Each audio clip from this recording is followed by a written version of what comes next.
reference. That's symbolic language.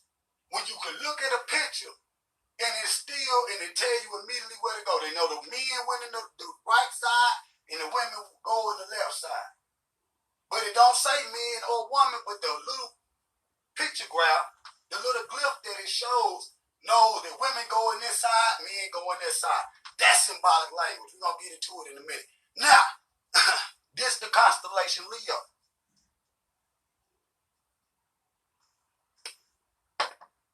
This the constellation Leo,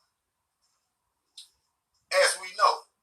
But, see, when you look up at it's the same thing as the Sphinx. Now, the last time the Leo was in the sky, I think it was 12,500 BC.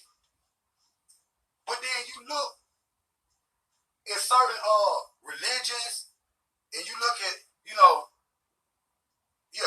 certain philosophies, they say that the earth was created in 6 days.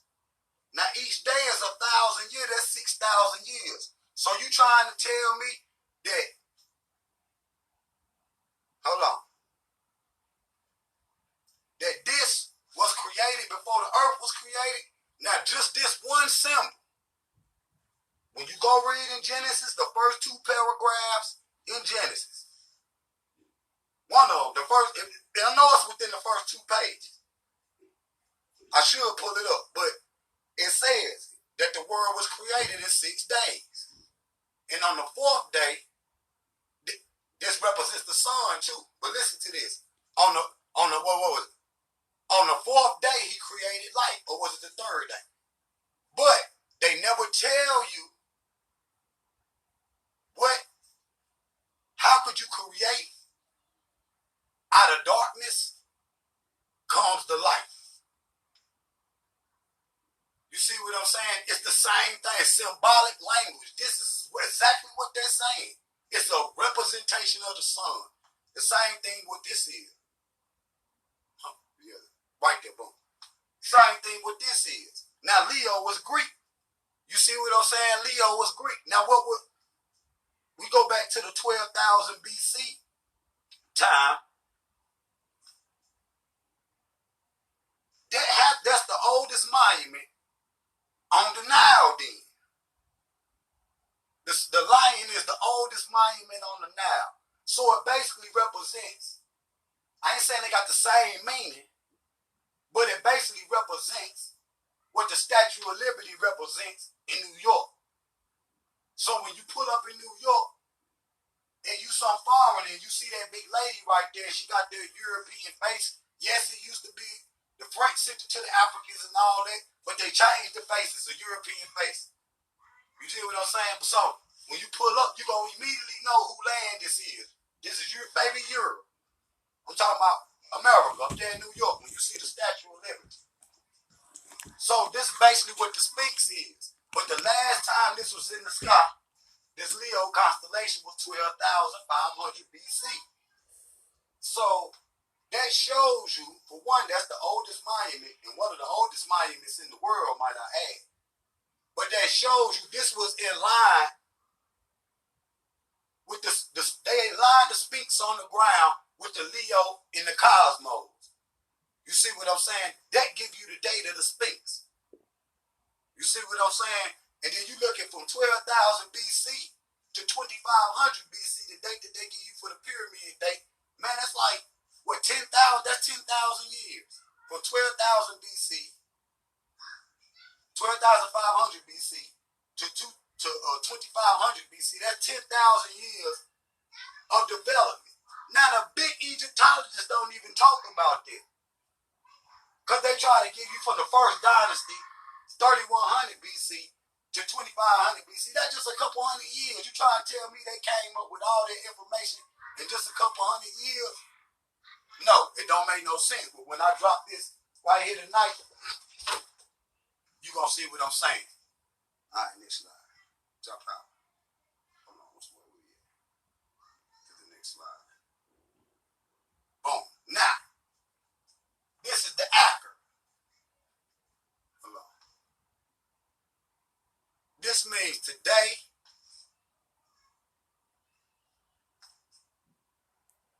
yesterday and the future.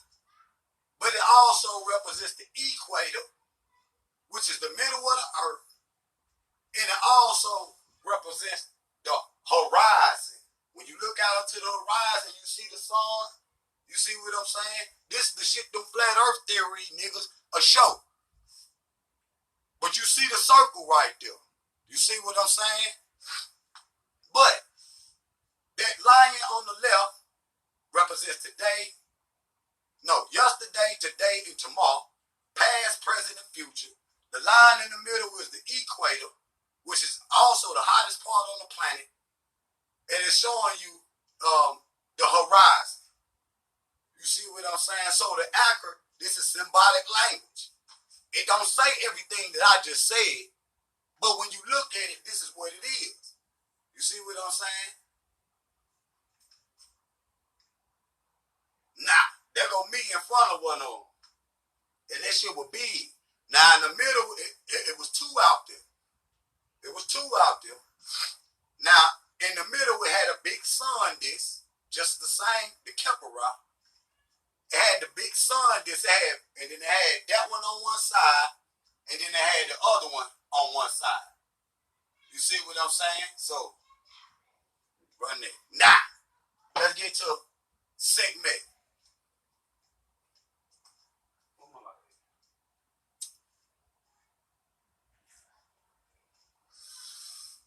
Now, this is Empress Sekhmet. See what I'm saying? But see, Sekhmet is a protective goddess. We're going to get into her in a little bit. Sekhmet is a protective goddess. But this is the name that, this is the name that they call the female lion. The Nubians and Egyptians, they walk up and say, here go the lion. That shit is Latin. That shit is Roman. They didn't use the word lion. Leon and shit. They ain't use word French. They ain't use it. That's French and Latin and shit. For the female lion, they use the word Sekhmet. That's what they use it for. And she a protective goddess. You see what I'm saying? You could call her up right now. You see what I'm saying? But that's for the sisters, though. You see what I'm saying? And some of y'all know the story of Sekhmet, and we'll get into that in a minute. Hold on.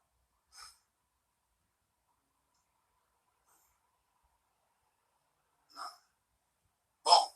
Now, let's get into these calendars. Because this series, this the Greek one though. You see what I'm saying? Now the one in Africa is square, oblong. But you also had the circle when I think it was at Dendera. And the Greeks took the circle, the Romans took the circle one out, they chiseled the circle one out, and took that shit to Rome and put it up there in the damn cathedral in Rome, like it was always originally there, like they did that obelisk and took that shit to the Vatican City and put it in front of the Pope's palace and shit. But this is the Roman one. But you notice the zoo types. Now we going into what we going to? What is it? Aquarius, which is the age of enlightenment. I think we was Pisces and shit. What is them? The fish. Jesus spread faith. Listen to this. See? Parable, speaking in symbolic language.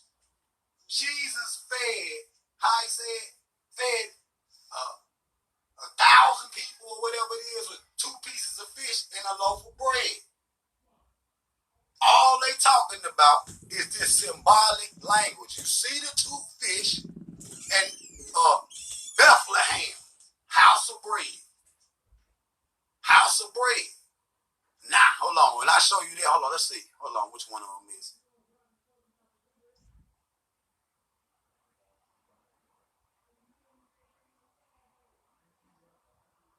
It might be the ram, the house of bread, Abraham. You see what I'm saying? Break that shit down. Well, I'm gonna do it for you. Watch here. Okay, there goes Sekhmet again. You see what I'm saying? One of the most powerful. Now Sekhmet, I don't know. Now we'll do it right now. Now Sekhmet, Amen Ra, which is the god of the of the South, they put them together, call him Amen Ra. Now, he was alien in age. The Community family know this. He was alien in age, and a lot of the family was ridiculing him because they know his reign was coming to an end, but he was still powerful. You see what I'm saying? He was still powerful. But Sekhmet awoke, heard the laugh and the chatter, and she went out to destroy the world to get revenge for the great god Amen Ra. And she almost destroyed the whole planet. This is symbolic language, y'all. I'm going to break it down. She almost destroyed the whole planet until some of the priests got together, got some wine, filled up a lake with wine, and as she was walking through, she thought it was blood. She drank it, fell into a stupor, and the world was saved. So, and right now to this day, you will see the Africans, the tribes in Africa, with the red paint. Now, I don't know if they know this story. I know the priests